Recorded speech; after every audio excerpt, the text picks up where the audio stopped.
అందరికీ నమస్కారం. ఈరోజు శుక్రవారం అనగా సాయంత్రం 6:30 ఒక చిన్న పరిహారం ప్రతి ఒక్కళ్ళు చేసుకోవాల్సిందిగా కోరుతున్నాను. మీ ఇళ్లల్లో, మీ గృహాల్లో ఏవోటి సమస్యలు ఎదుర్కొంటూ ఉంటారు.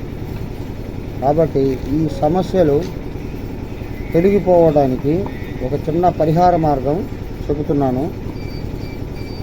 దానికి సింహద్వారం లోపల కుడివైపు ఎడమవైపు 2 దిక్కుల దీపారాధన, తూర్పు ముఖంగా చూసేటట్టు దీపారాధన చేయండి. దాంట్లో ఆ యొక్క దీపారాధన నూనెలో కొంచెం తెల్ల ఆవాలు, మీ సంకల్పం చెప్పుకుంటూ, మీ యొక్క సమస్య చెప్పుకుంటూ తెల్ల ఆవాలు వాటిలో దీపారాధన కుందుల్లో వేసి నమస్కారం చేసుకోండి.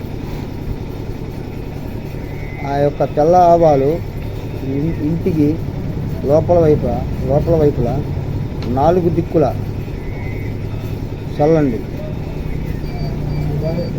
3వ రోజు ఈ యొక్క ఆవాలు తీసేసి పచ్చని చెట్టు, ఎవరు తొక్కని చెట్టు దగ్గర ఎత్తి బయట వదిలివేసేయండి.